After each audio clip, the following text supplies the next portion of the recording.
Maropa sina kalabato kabasaya. Maropa sina katoba sina kaya. Rosa koba sina labazo kamayaro. Maroka sina kadabada. Max kabazo kamaya. Maroko basina katabazo kaya. Bakada Agbi yege no bole obo ele. Agbi yege no bole obo ele. Obo no boriri. Obo no bo. Esara ipatake umehe ore ko gbere. Ora! Mano. Wakonya. Onya. Apa. Bake doma. Obo no ba mi ailu. Ba ni onya o siso Hey, ona ke foge. Ba doma wa ti gwa ba yo te ba ti gwa ba bi ba ti gwa. Akpano. Baiche doe. Manami. O peze de na buge. E miro pe na buge. Ado toi. O ko eze de na buge. E miro ko na buge. Que Ende bo na ba ze de na buge. E mirina na buge. you know. Bere ba sena. Ọdún mú mẹ́ náà ní mẹ́ ìfà ẹ̀ náà wẹ́ ọ̀lẹ́gbà lẹ́nu nọ̀kẹ́ ààrẹ ẹ̀gbọ́ ọmọ ní jẹ̀nẹ́sì wẹ́ Mama taro me aho. ọ̀sán àgbọ̀ rẹ̀ ọ̀rẹ́ mẹ́ náà fi ẹ̀fà ẹ̀fẹ́ nínú àlọ́ ẹ̀ Obo ma ogwe dere sena. mẹ́ Obo ma ogwe dere sena. mọ̀lọ́rì ọ̀rẹ́ báyìí. Enora no ma ba ogwe de. O ma ba ogwe de no se. Me aba mie alu. Aba meme alu. Ọ̀gbẹ́ni kan mọ̀ wẹ́wẹ́ ìnújáwé rẹ̀ gẹ́ ẹ̀yìn mìíràn rẹ̀ amamíyàn ẹ̀wù amamíyàn rẹ̀ ṣùgbọ́n wẹ̀ kẹ́kọ̀ọ́ ọ̀gbẹ́ ẹ̀rẹ́dúgbẹ́ ẹ̀rẹ́dúgba wẹ̀ máa dẹ́ nínú wẹ̀ ó yéye. Me aba mie alu. Aba meme alu. Ọ̀wọ́ amamíyàn dá. Ba kwesena. Mele bi bare la sena. Ọ̀gbẹ́ mi ni bẹ̀gẹ̀ máa náà dẹ̀gún yẹn mi ni màá lẹ́lẹ̀ rẹ̀. Mele bi bare la sena. But enoku ni me dagena. Oyo koke. Ọwọ́ kò ní ẹni màrú dáadé ọwọ́ kò ní ma ọwọ́ mọ́ ní gbégbégbé ọwọ́ àti ìwẹ̀ mọ́ ẹ̀. O pese de na bugele. Emi ro pe na bugele. O po ze de na bugele. Emi roko na bugele. Ọ̀gbẹ́ mi náà jókòó iye kí á bùgé náà jókòó òkú yẹ kí á bùgé òkè òkú kí á bùgé ọ̀gbẹ́ mi náà jókòó òkè bùgé ọwọ́ mi dìde sílẹ̀. Agbe bai go gbe. Ọwọ́ wà gbé mi. Owo agbe bai go gbe. Ọwọ́ gbé mi. Agbe bai go gbe. Agbe bai go. Ọ̀gá gbí wo máa lọ́wọ́. Ba sabo hale. Ọwọ́ wà gbé go ọwọ́ sọ̀fà òkè náà lọ.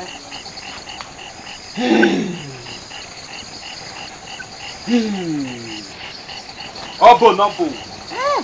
Obo na wa mi ailu. Iri ọ̀nà tẹ́. Obo no bo. Baki da kion na ye. Baki da kion na ye. Baki da kion na ye. Wọ́n sẹ́gẹ̀ ane buwere n'ọrịa okpea okpo n'ọba sẹ́. Baki da kion na ye. Ọbọ na ka ise. Baki da kion na ye. Ọbọ na ba mie ailu. Baki da kion na ye. Baki da kion na ye. Tẹ́mẹ́ bẹ́ dàrú yẹ. Tẹ́mẹ́ bẹ́ dàrú yẹ. Tẹ́mẹ́ bẹ́ dàrú yẹ.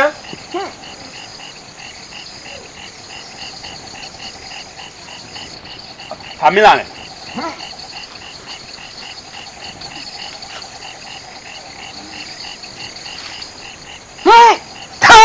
Wà tálẹ̀ ọ̀sẹ̀rẹ̀.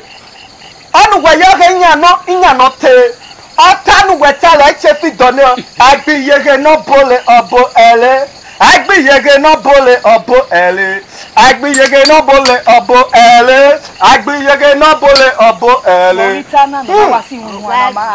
Ọwọ́ agbiyege náà bọ̀ ẹ̀ ọwọ́ abo náà máa mí ààyè ọ̀bọ náà máa mí ẹ̀wù. Ọ̀gbẹ́ mi náà. Etí báyé náà yàn. Ọ̀nà tọ́lẹ̀ ọ̀bọ náà bá mí ẹ̀ àìlú. Àwọ̀ lọ yẹn. Bẹ́jẹ̀ sàrẹ́ rọ̀ pẹ́ntàn tẹ́ umẹ̀hẹ́ ọ̀rẹ́ kọ́ gbẹ̀rẹ́ ìrì ọ̀sọ̀ ẹ̀wòsìn tẹ́. Hàwọn dé wọ́n ọ̀hwẹ̀ àníọ́ rẹ̀. Ejì báyé náà yàn tẹ́. Ejì àmì ẹ̀gẹ́ ẹbí báyìí àgọ́ àná wọ́n lò tọ̀nà wọ́n náà gbọ̀nà ọ̀rẹ́ báyé yàn tẹ́. Ọ̀bọ náà hà ìsẹ̀ Obono anero sele. Obono bo. Obono tano sole ifi de no. Tamo.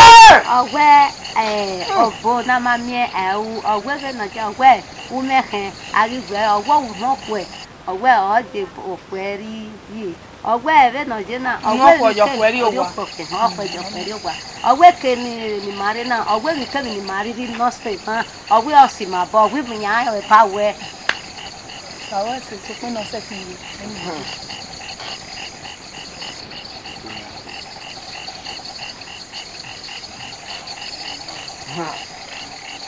Oyame Nora c'est moi qui s'aboye malu si va dire ça bolole ọgbẹ́ mi ni ẹgbẹ́ mi máa wọ ọgbẹ́ bí màá sẹ̀tì wẹ̀. Yàrá sẹ̀tì wẹ̀ ni. Obona ami ayu ge baba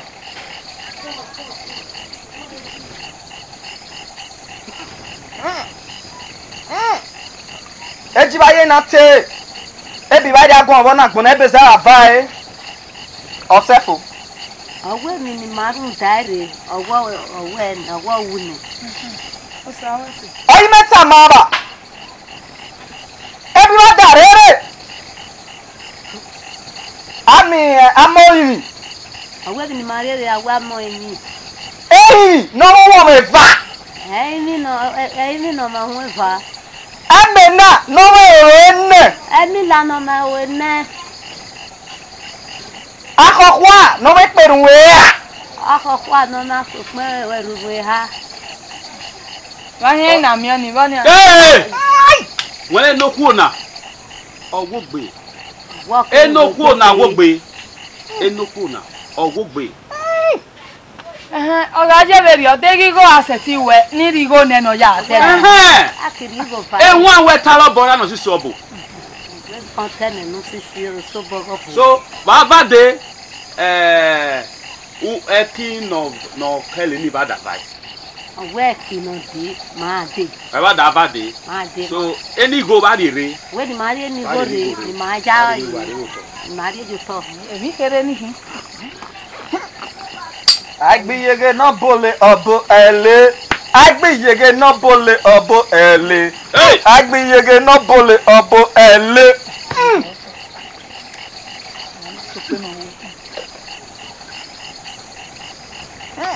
Obo na mi abanye alu Obo na mi abanye alu Obo na mi abanye alu Obo na mi abanye alu Obo na mi abanye alu Wá kù wá.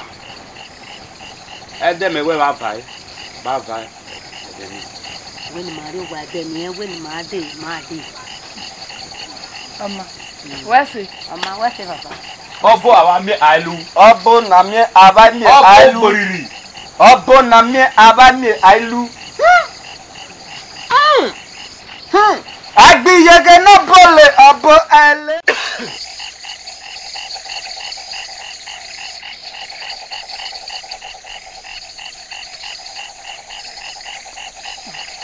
Igo no kei. Ẹbẹ̀ náà.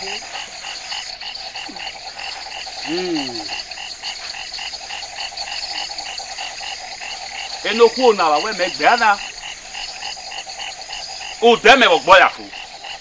Òdẹ asasọ̀ òdẹ ma bẹ́ẹ̀ ọkùnrin ẹ̀ ma wá ọkùnrin. Asasọ̀ òdẹ ọkùnrin ma dá ọkùnrin kíá. Mẹ awẹ́ òjàfọ́ mẹ awẹ́ mẹ́wẹ́ bẹ́ẹ̀ ma bẹ́ẹ̀ kàn yẹ òdẹ. Nibada origore. Enigo na wa serese. Na mudo jabe mejosi. Na dora no come with the maba or come with the maba no. Upokolo. Baba, remember no. Ọ̀wẹ́ òfò ni màá rí rí náà ni màá lọ máa wé nìyẹn tó gbé náà. Ọ̀wẹ́ ló dẹ̀ wé yẹn ti wá gbé wá pẹ́pẹ́pẹ́. Ọ̀wẹ́ rùn táwọn ìgò ni màmá rí rí náà. Ọ̀wẹ́ ọ̀sí ẹ̀ ọ̀wẹ́ ọ̀kan ní akàn ẹnu dọ̀gbẹ́ ní fèrè. Ọ̀wẹ́ yẹn wá kan ọ̀wẹ́ rùn dágbọ́ ọmọ náà rí ewé rè. Ọ̀wẹ́ ọ̀sí ẹ̀ ọ̀wẹ́ Upokolo. Dọ́mọ ní mìíní rè. Yọ̀mọ̀ ẹ̀ yẹ gbẹ wa ni. Upokolo dọ́mọ ní mìíní rè. Yan baba. Àbá mẹ́ ẹlú. Ọbọnọbò. Ọbọnọgbòrì. Ọbọnọbò. Ọbọnọbò. Ukpokolo. Obo na mi abami ailu. Obo na mi abami ailu. Mutali. Ukpokolo. Obo no boriri. Obo abami ailu. De sangbegbe. We me meta maba. Me rupo ga nenya. Me achole ni. Ukiri no ga na. Ukro bolo ebudu. Me ki chole ni gbahino. Oh, eva, eya, ene, isen, eha, hino. Me achole wa uka teni geneti wo. Obo no boriri. Abami ailu. No nesa gbigbe. Obo no bo. Me awi geneti o. Oji hino. Geneti. Isen. Geneti. Eha. Geneti. Hino.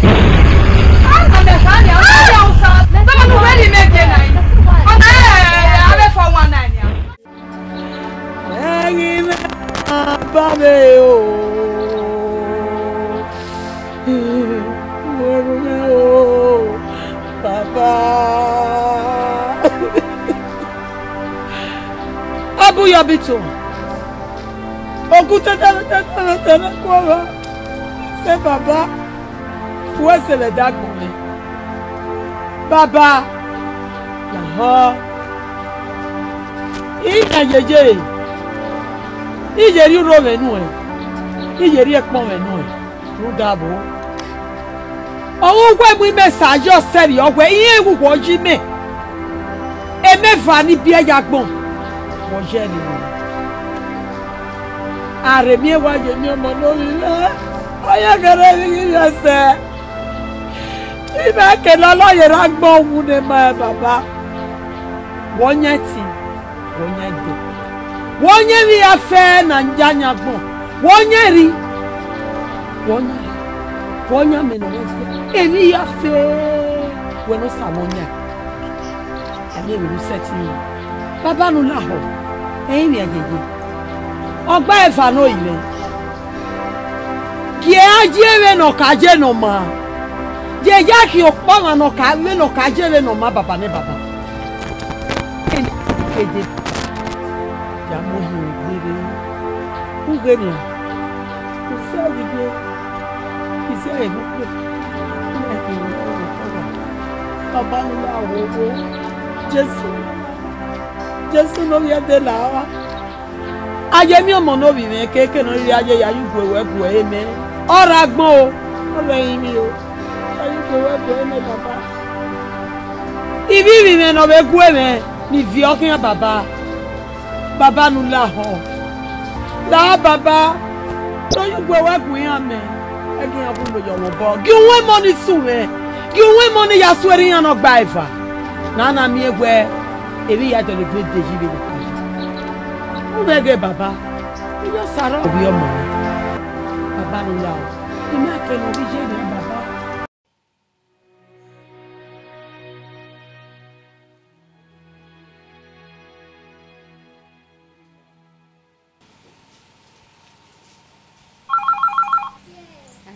Mama. What called me? Hello? Hello, Mama. Hey, that is my verse. Where you rowa? Irowa. Iya yi we envelope ni uga ene. Iwa ga ene. Iwa ri ene ma. Enu ya ga ene ma kwe ruda we envelope ni. E ma no mego. No wa mu kudugo isugigo no koko. E gwa lo ruda. E so si na ri wa jona na iwa mi na. Ikudugo personality people e ari wari. Iya yi ga e ma kwe vio ena. Iwa ga ya for maybe na a big man. No wa me go obe ko meri no si opa na te Ogbas company limited. Owa me go kakaba wa je we bo be na jo. Odu do wo me go seyen. Yan wa rebe do. Uwe wa ga de ninu tie ni. Ogbas company limited. Awa tie owa me go kakabo. Ogbas. Iya ye agba evawo bi geneti ni a. Ogbas. Ogbas, abe man ya no rigwa fie ni gbe na. Edo go wiyan edos. Aga wa wiyan agas. Ogbas, oni ogba vania, imayaji. Oni ki o to ne gbe bi ne ni, oni awu ne. Oni na pegbe, oni wu ne. Imayaji, ji.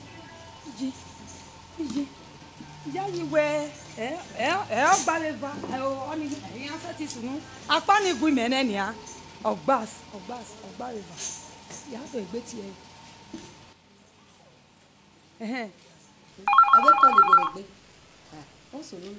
Hello. Okay. Iwa mama ni minister na mana. Iwa una no mama na. I pray no mama na osie. O yeti fi call we ni a. Yeti fi. Wa ka wu vio ni ane. O ma no de na. O wa ma, o wa mego. O wo je we bo be na jo. Iyan bo gba de bederio. Yes, only me gwagwalo because a church na iwa je na iwa mu e ma no mego no rigo no polo ye developer iwa tie na. Iyan do we mi onyunu anu e. When he are there, let them come in. Yes, let them come in. Yes. In my church, yes.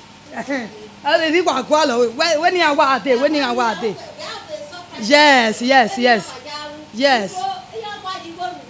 Yes, that is what I need. Gwalo.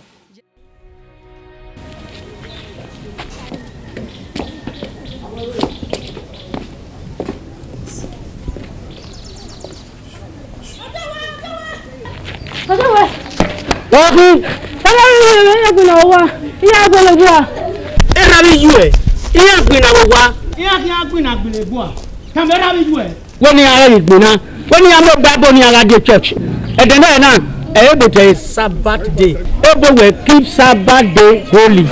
When you are day. What? Dying.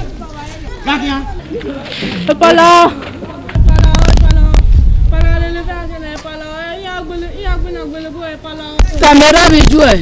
We church okoni no sa no ze. Mariena. When you are me gbeni are to va mawani. Camera visual when you are at church. Epala. Epa. Odewe. Abie. Epala na. Ye go bia. Era mi me. Ya luna. Ganga yayu.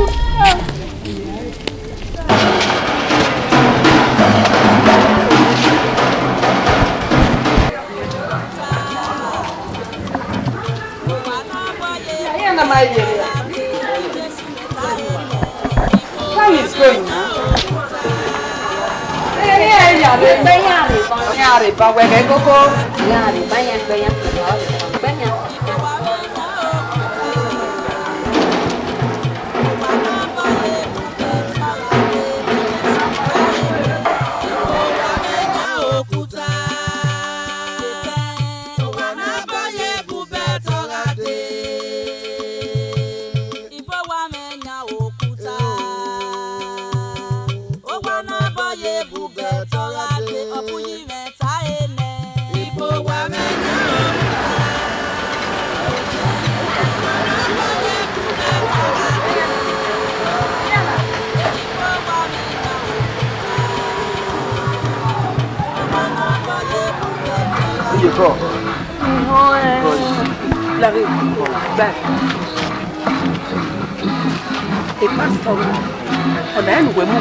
A pastor me we are you go na ati ola we he ni boya re no ola wo na we re wa me no ere owo na pe se ma we ora ki ole ma de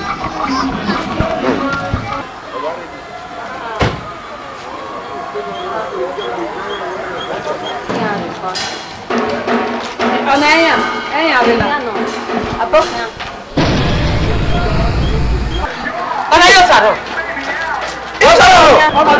This is my church.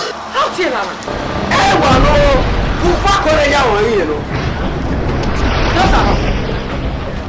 You Osaba wa gwe kwa audio no be man audio dando. No ri amaba lo boma wan. This is an evil spirit that's working in her. Yes. It is an evil spirit in her working. Obia mama no. No. Woman. I say why brother wa. I say e wa by the name of Jesus. Confess baba na. Holy Ghost fire. Holy Ghost fire. Name of Jesus. Holy Ghost fire.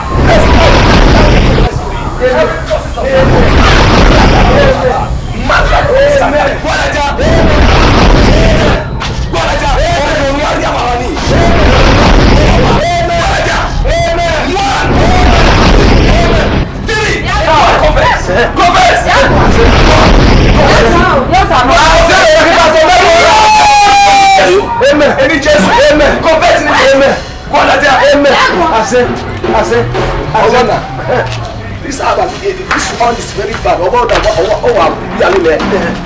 going. Who let me take her? Who are they take her? What are you doing? Everybody over. Azero.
Holy Ghost, Libu Shandara, Yanda, Libu Skandara, in the name of Jesus, Libu Fire! Amen. Come on. Amen. Amen. Amen.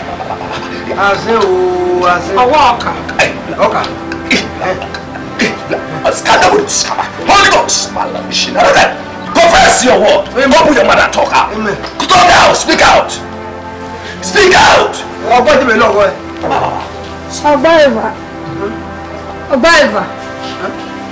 mo si eyo igbe. Wa ni owe. Owa ma mo ma ni. Eya si e. Ige ina ngwe na re note. O meva ke kanu bia. Agbona gba na ya. Igba voni. Eya we. Ya gbon. Aye mi mo no we. Ame mo si e me yo igbe. Iji. Ta ni ye la gbon e ma ya. Ya wude o, ye la ba lo ile.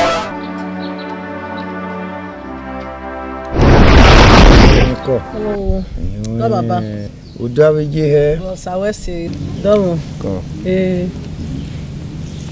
Baba wa won sun. Èmi ya ibe se bi tian. Aka ge mo. Arusa obo aruma. Oge ko ba mu si. We si. Iye ne kere kwa koko we. Ya begbe. Oge. Lẹ́yìn mi naru mo gbe ne. Iyo o teme uke. Ya kama wewe èmi ya wa ma. Ami bunu eya eme. Oge baba. Èmi ya ma deyo meni gwalo eri otikaji. Kube na ya we na ya damo boy simuna.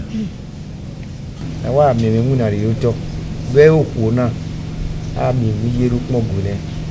No pa o ru to, no pa o ru hu. Me wa fi bo wa kwakara wo wa. Ye kedere wa de o ni ro pa ma de yo se o teme. Emi o pa ni me ite mi o salo bo ai na iwe a. Degi mi mo mi e bana ni. Iya wi da nwa de. Okay. Tete mi o wa. No agun mi ri o pa mi e bana kegbe. ni jiyan be mekena be mi egbe sameji o ati jere so igedian igbo bono pa baba owo te gwa lo ma na ori opa ibe kana ugwa lo ma mi umie ne ni a e mata nye boya merun daire e mata so pon o ha ke ga mu mekere ni ade ni ya ya ta ma we ri ki ari opa biyan run da ibe kana wewe mi yan gbe ina we gbe ya ha ma we ba u ki akwe o ma gun mere kere ni ade e mo na ita de me ma ita la ni abonia o ma ni irene ya dori e ogba evanro ona be pa hun se ayemi no ro na we se na ge ohun wa ma ise no gba oge we ya fefe ise we boy ogba eva ya ti were o e yesu o ya kere o so do de o fian o kaka bo agba o pon gbogbo àlejò gẹ́gẹ́ bí ẹ̀rọ lọ fi ọkùnrin ẹ̀ ẹ̀yọ́ sáàyè pé iye bàbá ní ká mọ̀ sí wẹ́sọ̀tọ̀ bẹ́ẹ̀ wẹ́sẹ̀ lè pè mí iye mo sọ yìí sọ ọba ẹsẹ̀ ní ìhùnì tẹ́mẹ́ ẹgbẹ̀mẹ́hùn náà wẹ́ẹ́ gọ́gọ́ yú pọ́n gọ́gọ́ yú balùtò náà dẹ́gùn ẹ̀ ọ̀hún yìí mo gbá evari èkó ọ̀hún yìí mo gbá evari èkó. ẹ bá ta ọ̀dọ̀ mi igun ẹ̀mẹ́ gbọ́ ẹgbẹ́ mi gbọ́ iṣẹ́ mi. a ṣe kó ní ẹyìn àwọn ìtàkì wà rẹ̀ wébò inú ìkẹ́. ọ̀rọ̀ ìsukú náà wà mà sẹ́yìn ẹ̀yà rẹ̀ yìí. wọ́n ṣe ti wọ́n náà ni mà. bẹ́ẹ̀ fà. ẹ̀kọ́ wúri ẹ̀rọ mi rẹ̀. ẹ̀kọ́ wúri ẹ̀rọ mi rẹ̀. wọ́n sọ̀dọ̀ rẹ̀. wọ́n ṣe ìjì mi. ọmọ ẹ rọgbà ẹ̀fà ìdẹ́ni ya fi èmi yọ ìhẹ́. àmì mi ọ̀rẹ́ dà mí akọ. pàgbé ìjà. bàbá ọmọ sì nù wíwé òkú náà ọkọ kí mẹmẹkẹ mẹnarí ma náà ọmọ gbé ẹmu mẹmẹ mú òwòtò kẹkẹ ní àdé. èyí yóò wáyé jẹ ọmọ fìwérí ẹ. ẹ fi wérí ẹ ìwé ẹmu ẹ gbé. sábàánù gbé àmọ. àmì náà wà bì. yémi ọmọ bì mẹ o pápá ní gbẹnu pẹ́ náà bì mẹ yémi ọmọ. Yẹ́nì ọmọ ìyá lájẹ mẹ́mọ́ mi kò tí ì rẹ̀. Yẹ́nì ọmọ kan náà wà yìnbọn bọ́ ní sẹ́lẹ̀ náà ni. Yẹ́nì ọmọ.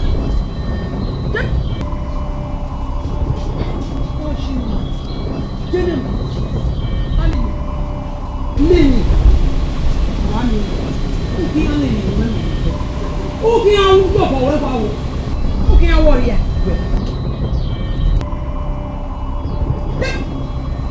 Why you know what? I just knew. Man. I love you. Ya me metí yo a botar.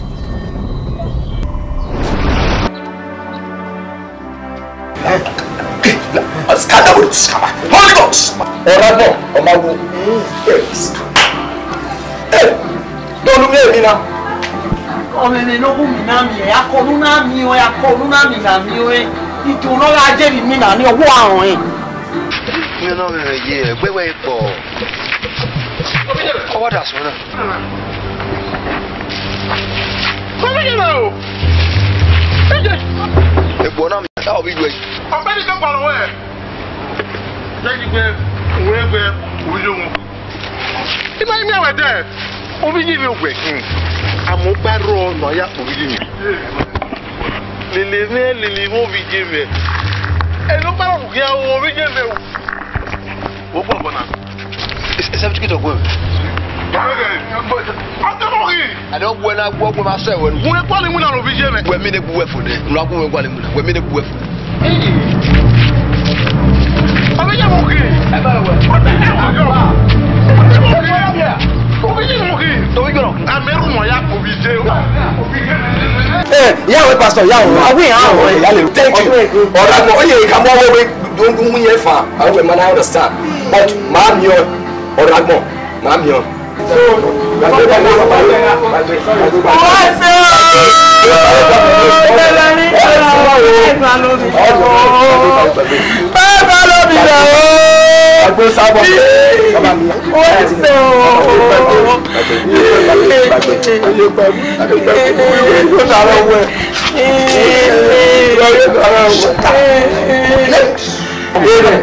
Owó sọ̀rọ̀ bá máa ga ọ̀hà fún ẹ.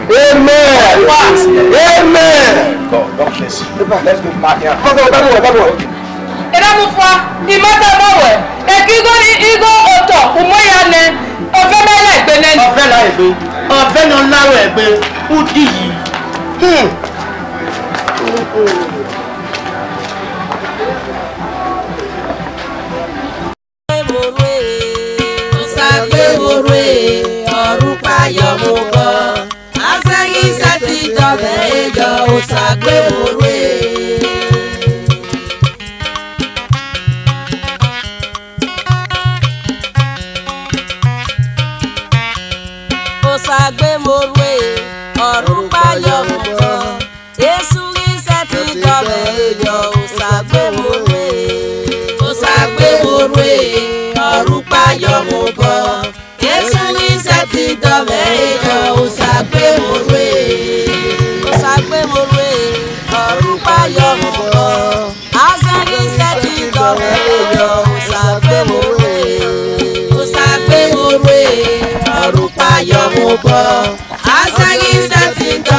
Okekere. Láti aṣọ ẹ, má sọ ẹ orí ẹ̀là ẹ. Gbé wòrí mi àfàlẹ́ yà sẹ́kù. Ìyá ẹ̀ báyìí rọ̀. Ọ̀rọ̀ láti aṣọ ẹ. Lọ́ba wọ́n wà ẹ̀ o. Sáyé lórí ẹ̀là ẹ. Àmì àwò, ló ṣàdáyé náà ò rẹ̀ o. Lájèrè, èmi jèrè, ló ṣàdáyé náà ò rẹ̀ o.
Ni makari ya kadero.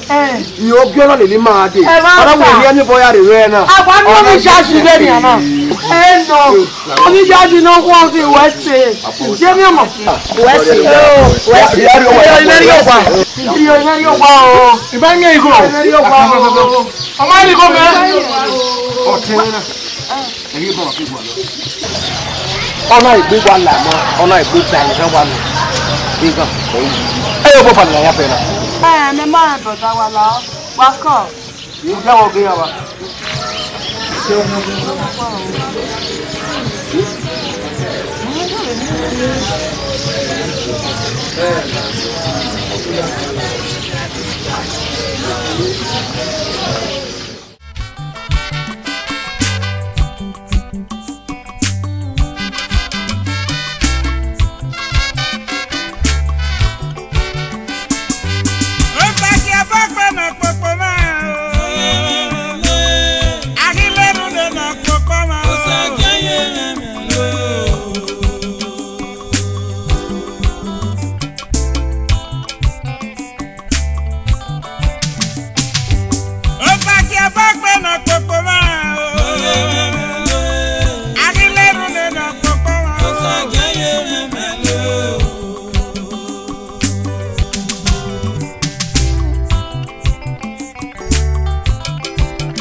no yo.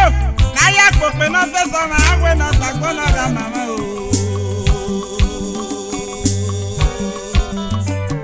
O we no dagbono ma we no data popo o kan fi ton na bi ma.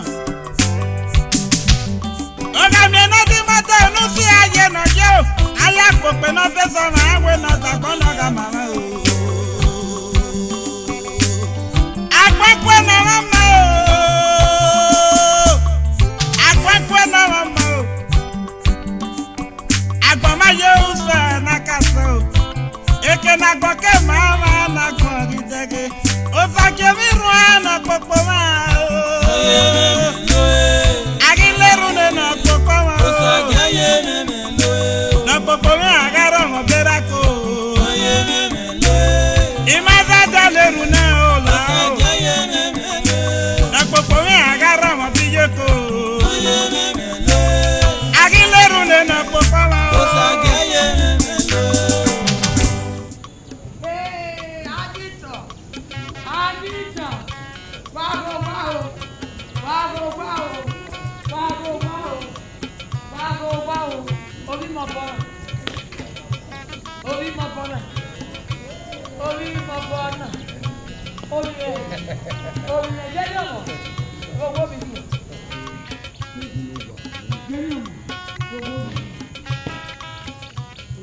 Pastor, wa wese o. Wa ya wese be pe me o. O je ogo salobo. O wa no. Go wa.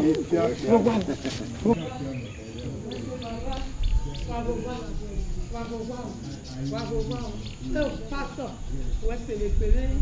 Wa be ku e. Wa wese. Eni una do na le pastor o yiru ya ki wana. Ya ki eni no. Wa galero sa wese.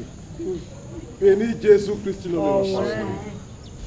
Ofuru ame odosa. Ofuri e waga ya nyu wana. Ogogo o waga ya nyu wana. Egberame o waga ya nyu wana. Iki o wara we no sanera. Endo sanomo. Ni Jesu. Endo sanomo no wa.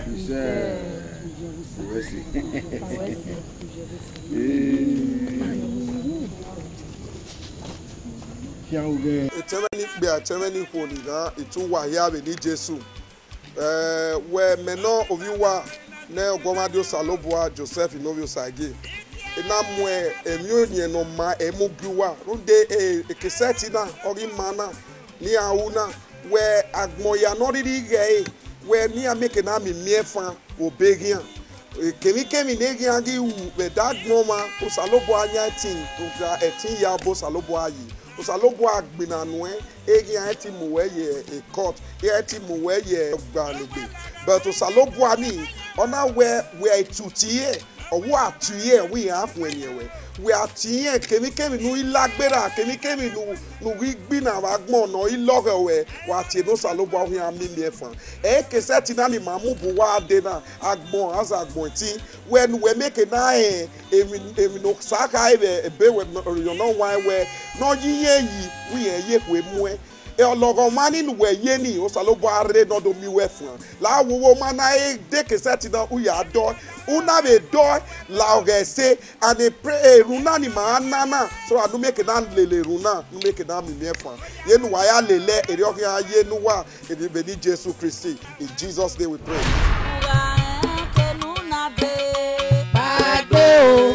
Agbe nu we so ba mu Jesu nu rade.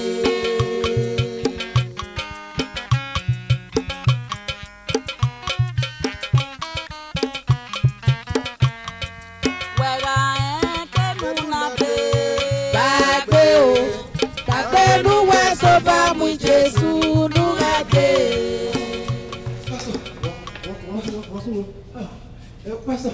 Larry! Moi pastor. Oh, uwe. So when me no awade okudu apa so apa. Ema ya ni ge e fi mo ge agbonzagbon etin we na ge oduma ge wa ya name nu lagbera ba gbo nu ma o no sun e a sunu we dagbon we o no sunu ni no no fear we rie no sa abo anwi na me dagbon we la ogbo beva you hu no leru na onu na because eru na ohia mi we fa eru o apia na agbon de kedo de ye no wa ya leru na ri ohia hu na no e be ni Jesu so the eru na ni oni makana na we o ma come wa if you beva you hu leru na o ma come ni ma we say na no we yen yesima ya gbima o yesima ya sima sikoto no salobu ayeri ore ya gwoge ya be ni Jesu o balito na kin o ya balito ye o eya agobe o se ni me ahian no weto taju kwa o se jo taro gobe fi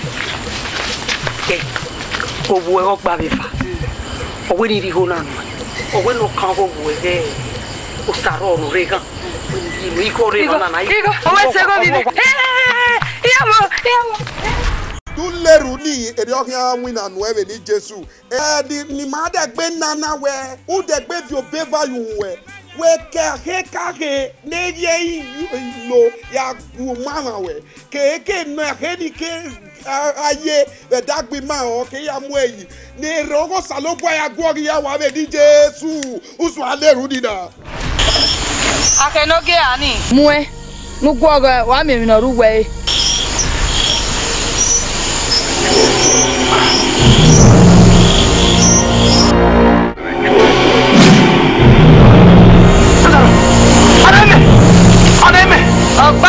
Ogbareva na khani oyarugwe ni o ma ko ma na gi mujugwe manane emi opa no khian be dagbon e be odo seke no sene na no do mi egbe ni ore keka ne oga na gbon ma e o khian ni ona ogbareva na khani oyarugwe bani na Jesu uwe se baba Uwese usedi komyoto yenu ya neru ni eri ohia yenu e be ni Jesu ni ma de gbe nana u be de gbe fi obeva fi aja ohun we e base mo e base edogbo we ne yagi weye e keni ari gueyi no salobua no ya vie ya la dia be ni Jesu usu aleru ni yenu ya ne eri ohia wina no e be ni Jesu e ti Jesu e ya mwe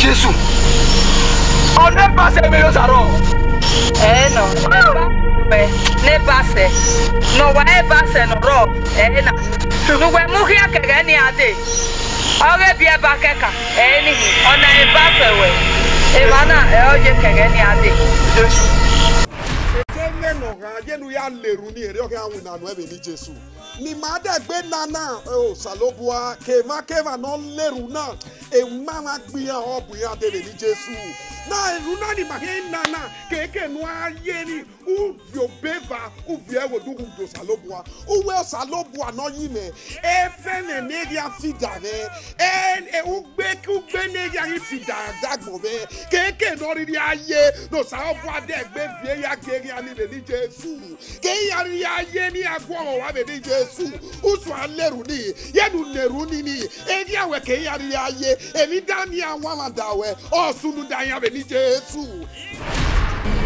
emi me ya gele wa ta no dewe me e owe no go wa ige imahia ama yari etime mama ya tami awo ma e ma ere aso wa fa eko me no ka so godo ona do ka ni awe emi gi me ni eri me azegbo loko mai oma o aire o awo tira no gwero me ibi ka go aku amumo no relote na te gwe hin apie hin ami ama we to hin afia no o gi be mu pon o mu gi me oni me ya sewu ikelele ya ama ere o gudi ko gbe o meri o ye ya boss ni o to ni o hin ado igbegbera ri yeke na te gwe emi e ba e o ri zo gada o ri do amupun Oridwa yewu. Oridwa we ti iveri eri ni me. Meme no kalso goto boy. Me biela na yekere. Tebe no ma wa yenu ya leru ni eri oke anwin na no ebe ni Jesu. Eru ni ma de gbe nana lawo wo ke nraye u ka bod na because yenu ya na do sa ba anwin na no e. Na wa ke no na uri yo baba ri e go dugu we. O ma no ri ya pegbe me ya loge ma no sike me. No ya loge mo o loge edogbo me no salo bua ya gwori ya we ni Jesu. Emi ni mama dawe ni no sunu da ya.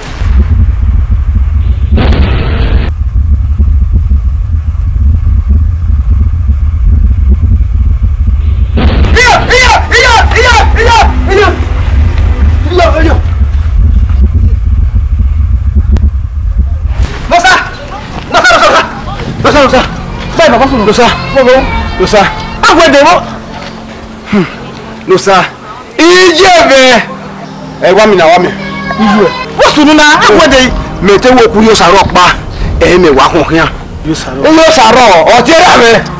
O ti wa gboke won abo. O wa kede. Nosa. Mo ma fo nosa. Agwede. Igwa kan de ba o fun na wari me. Ene ife ko tota. Ene wa biye. Beni wa biye ni. Mi gwa ke. O bi ati wa de ore ohun.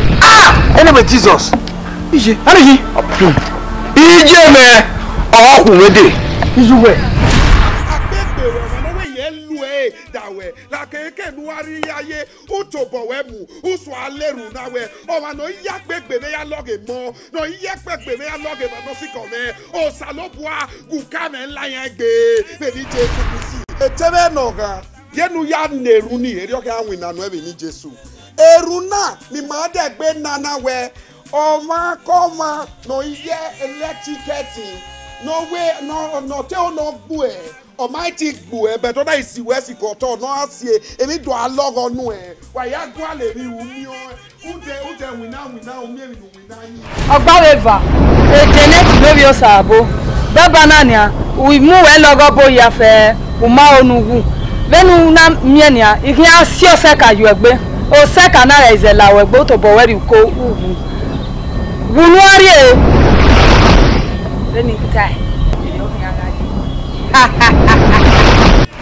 Wo uleruna wa ileruna eri osabo awina no e la to be va mu kenunu aye una wo salobu anoyin me o makoma no ilu eti no we ye ya sivesi koto salobu ayerewe agwogi ya wa be ni Jesu usu aleruni wa ya leruni eri osabo awina no e o sabo ne tare be no wa e o we ma tugie o we ma tugie o we ya si ya kwani ma uwe tie na eri o ya kwani ewe o we ma tie ya kwani eri o kwani ewe be ni Jesu atana ga yenu ya leruni eri o ga wina no e la wo yonu ne eruna nu ye e kwa we ya leruna we ikoki kodi ayi tie no wo sa dawe we nu dawe ya na kikoni we ni ma leru we no sa wo ayi koni ya zaga ni koni zaga wa eri o sa lo ba no gie ya o Kile ba yoni sare ai ya de Runda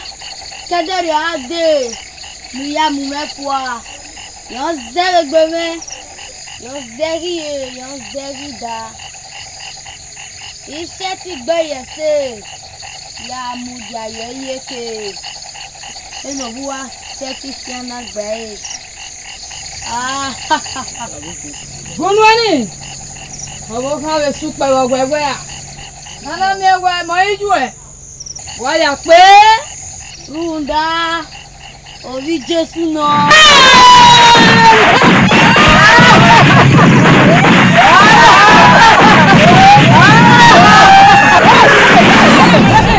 Láwọn owó tó bọ́ọ̀mù ló yá lè mú wọ́n sálọ́gbàdọ́ yìí.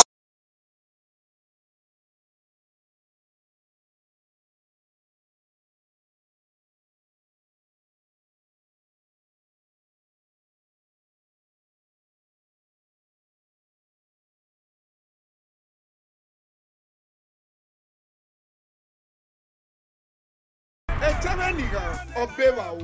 Yenu ya leru na me bege ene wo wina be dagbo.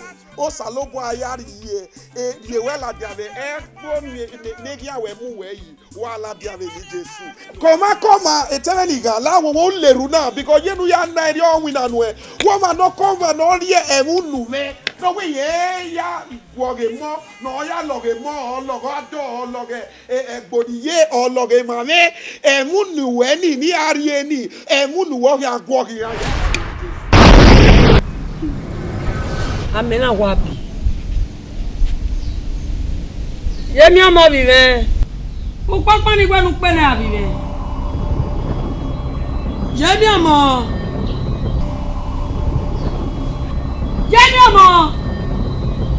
abo kana kwa nyimo bonu sebele nani yemi omo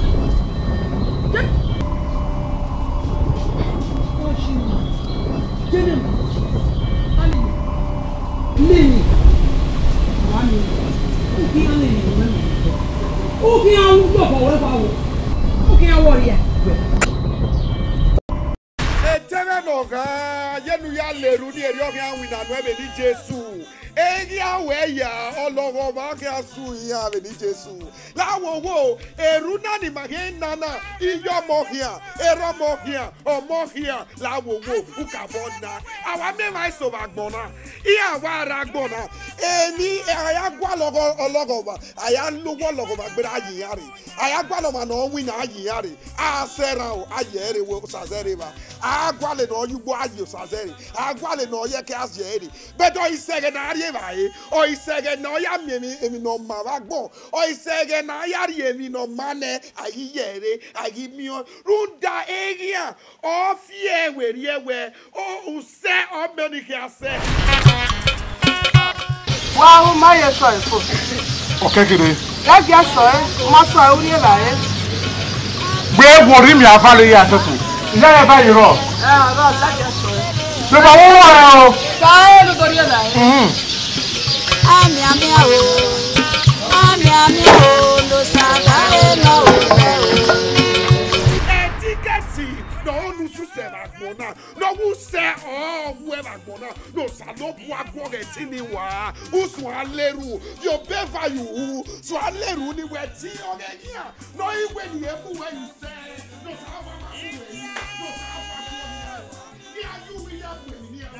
Beni Jesu Christi keri keke nuri aye so aleru ni na wetini no si where you say no aruwu say no we ni aye where dey emi no ma ya de etini o sa bo agori ya wa beni Jesu o sa bo agori ya wa beni Jesu wa do salobua ebe no sa bo ari ye yo mo nu e kan leru we afiagbe ogia mie femina no wash now we are wash femina ne eni kemi negi agi uwe dagbo we o sabo afie ya we ye ni Jesu raba wa keke no aye ruda we agbon ya no salobu ayi oyi wewe nu do awon ma pataki agbon o ma yi we nu do ya o me bu e o ma ne na ya otila o ma ne o no ma so ma o sabo ma yi we ri o ye ni ya ku we gun na e ma ya no idale o me o ma na apega o we hi egia no iwe ni e da we yi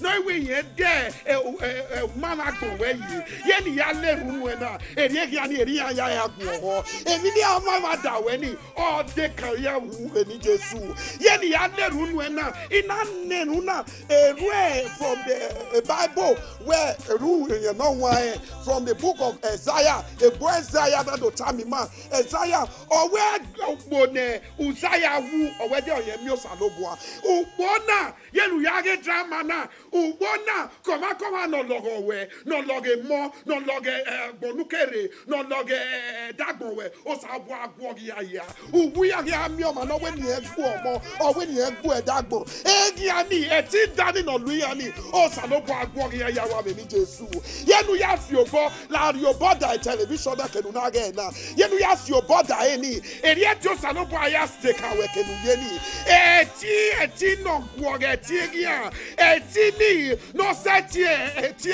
ogesu eti ni ogia sekenu ye na eti ni ogia gwo ga egia we ya ni Jesu emi no mawa mi ni Jesu eri ya leru nu eri ogia ye in the name of Jesus Christ.